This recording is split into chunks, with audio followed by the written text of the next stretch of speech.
बिस्मिल्लाहिर्रहमानिर्रहीम। Fluid mechanics के next lecture के साथ हाजिर हैं।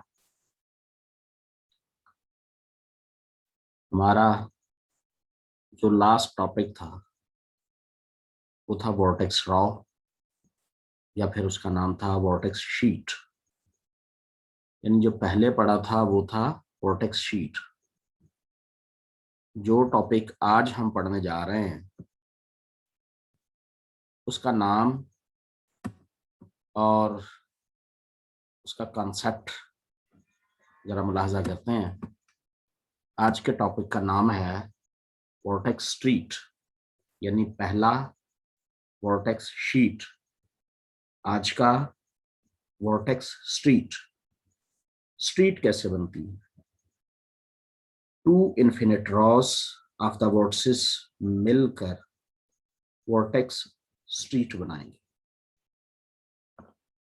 इसकी प्रेजेंटेशन और कंस्ट्रक्शन जरा मुलाहजा फरमाएं। एक फिगर की शक्ल में ये बात यहाँ पर वाजे की जा रही है कि ये हमारे पास के स्ट्रेंथ का वोर्टेक्स ओरिजिन पर पड़ा हुआ है और एक फासले पर ए डिस्टेंस पर एक और वोर्टेक्स, फिर उतने ही डिस्टेंस के बाद एक और वोर्टेक्स। इसी तरह प्लेसमेंट नेगेटिव एक्स एक्सिस की तरफ भी ये एक वोर्टेक्स शीट की शक्ल नजर आएगी। लेकिन आप इसी ओरिजिन से नीचे की जानब -b, y=-b इतने फासले पर एक और आपने वोर्टेक्स के स्ट्रेंथ का -k स्ट्रेंथ का प्लेस करना, और फिर ये जो पोजीशन है 0 -b है, यहाँ से पॉजिटिव एक्स एक्सिस की जानब ये जो है राइट साइड को अगर मूव करेंगे ए डिस्टेंस पर एक और वोर्टेक्स -k स्ट्रेंथ पर, फिर और ए डिस्टेंस पर -k स्ट्रेंथ पर।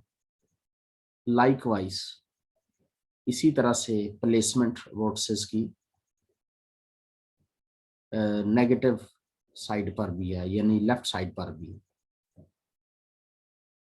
अच्छा, अब ये जो हमने फिगर में चीज देखी है, इसे हम अगर लफ्जों में बयान करते हैं तो क्या होगा जी?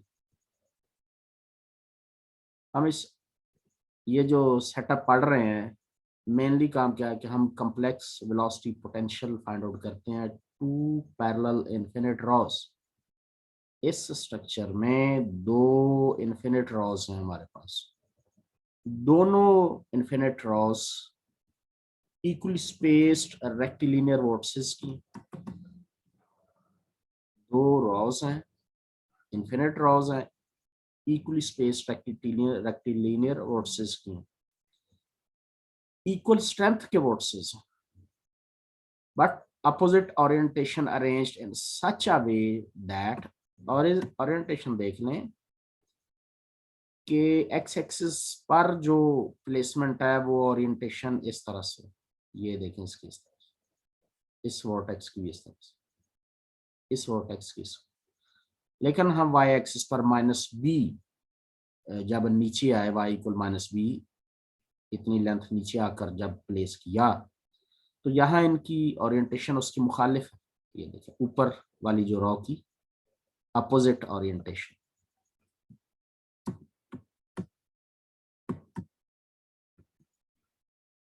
but opposite orientation arranged in such a way that the vertices of upper row are directly above the vertices of the lower row। इस बात का ख्याल रखा जाए कि लोअर रो में जो वर्टिसेस लगे हुए हैं अपर रो के एग्जैक्टली उसके अबव होने चाहिए। Let first row of the vertices be along the X axis, ये बात हम कर चुके। With vertices each of strength के, यस फिगर में भी नजर आ रहा है। प्लेस्ड एट द ओरिजिन, फिर एक्स एक्स के अलोंग ही प्लस से माइनस से इन जगहों पर, फिर +2a -2a इन पोजीशंस पर भी। इस तरह ये इन्फिनिट मैनी रेक्टिलिनियर वर्टिसेस आपने प्लेस करना है, क्योंकि ये इन्फिनिट रॉ कहलाती है। Let us other row of vertices be along the line y equal -b, इस कांस्टेंट डिस्टेंस के ऐसे अलोंग पर हमने प्लेस करनी है vertices each of strength minus की एट द पॉइंट 0 -b पहला, फिर +a -b -a -b +a -b -a -b +2a -b -2a -b plus so on. इस तरह से ये हमारा स्ट्रक्चर है, हमारी ये प्लेसमेंट है, हमारी ये फिगर है। पेपर में इस फिगर का बनाया जाना बहुत जरूरी है, एग्जाम में अगर ये सवाल पूछा जाता है। अब हम रेफर करेंगे जो हमने वोर्टेक्स शीट पढ़ी थी, उसमें complex velocity potential due to upper row of vortices ये कैलकुलेट किया था हमने, तो उसको हम W1 का नाम देंगे। आयोटा के over 2 pi natural log sine pi z over ए, ये हमने कैलकुलेट किया था इसके लिए। ठीक है जी। अब इसके लिए क्या होगा, उसे W2 नाम दीजिए। ओरिजिन अब शिफ्ट कर देंगे -b पर, वो तो ये क्या बन जाएगा z plus iota b। Iota के माइनस, देखें जो लोअर रॉ है वहां पर स्ट्रेंथ माइनस की है, तो ये क्या आएगा माइनस आयोटा के over 2 pi natural log sine pi over a z plus iota b। Consequently, complex velocity potential इन दोनों के सम से बनेगा WZ equal W1Z plus W2Z।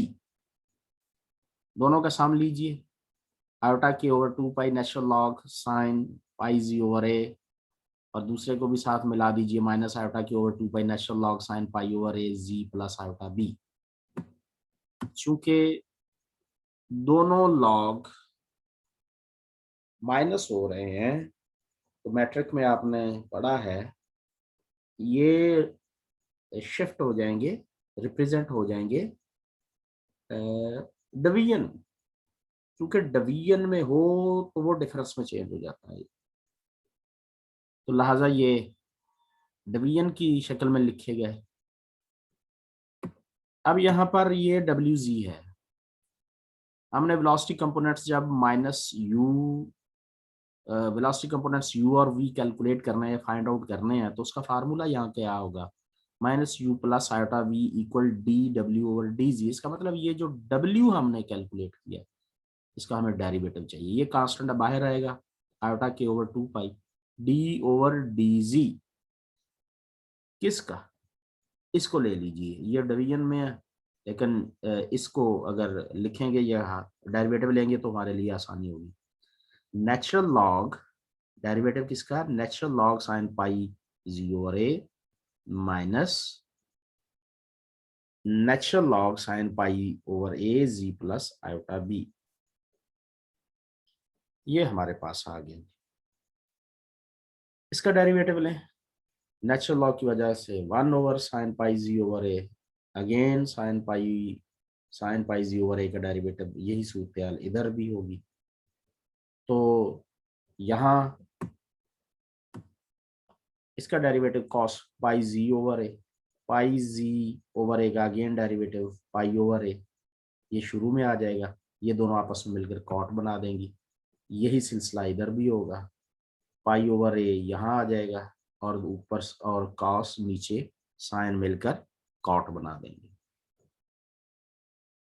अब यहाँ पाई ओवर a बाहर कॉमन हो जाएगा, जिसकी वजह से पाई पाई से कट गया, क्या बना आयोटा की ओवर 2a इनटू ये cot pi z over a minus cot pi over a z plus iota b minus u plus v, ये बनेगा हमारे पास।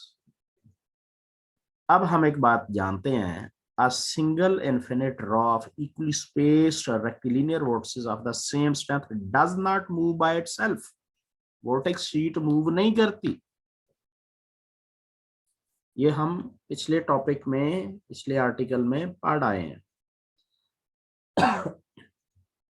लेकिन यहां पर क्या होगा, प्रेजेंट केस में क्या होगा, vortex of one row shall move due to the velocity induced by the all vortices of the other row।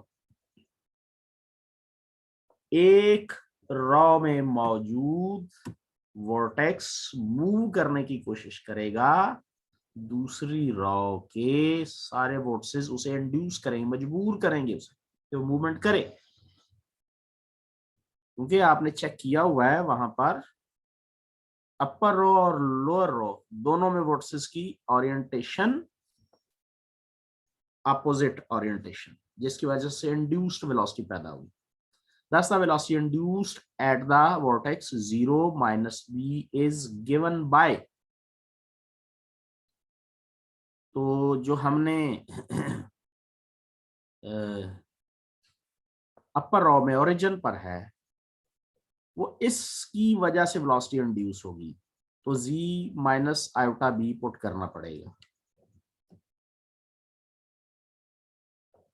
हमने minus u plus iota b हासिल करने के लिए उस W1 का डेरिवेटिव लिया हुआ है जो कि ये बना है हमारे पास, फिर हमने माइनस आयोटा बी इसमें पुट किया। अब यहां से कॉट आयोटा एक्स किसके इक्वल होता है, 1 over iota cot hyperbolic X, ये फार्मूला यहां पर अप्लाई कर देंगे। ये माइनस समेत बाहर आयोटा के ओवर 2a क्या बन जाएगा, चूंकि अब नेगेटिव आया है तो minus 1 over iota cot hyperbolic pi B over A, iota iota के साथ कैंसिल, माइनस शुरू में आ जाएगी।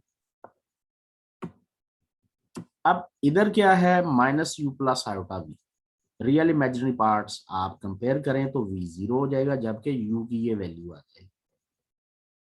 क्या वैल्यू आ गई, k over 2a cot hyperbolic pi b over a।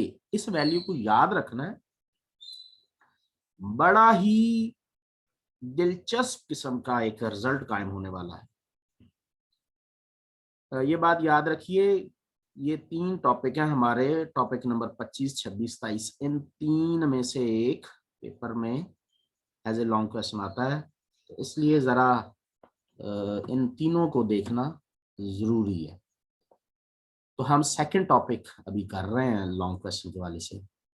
Hence vortex at 0 minus b and all other vortices of the lower row move with the same uniform horizontal velocity। तो जो vortex origin के नीचे है ये move करना शुरू कर देगा इस वेलोसिटी के साथ।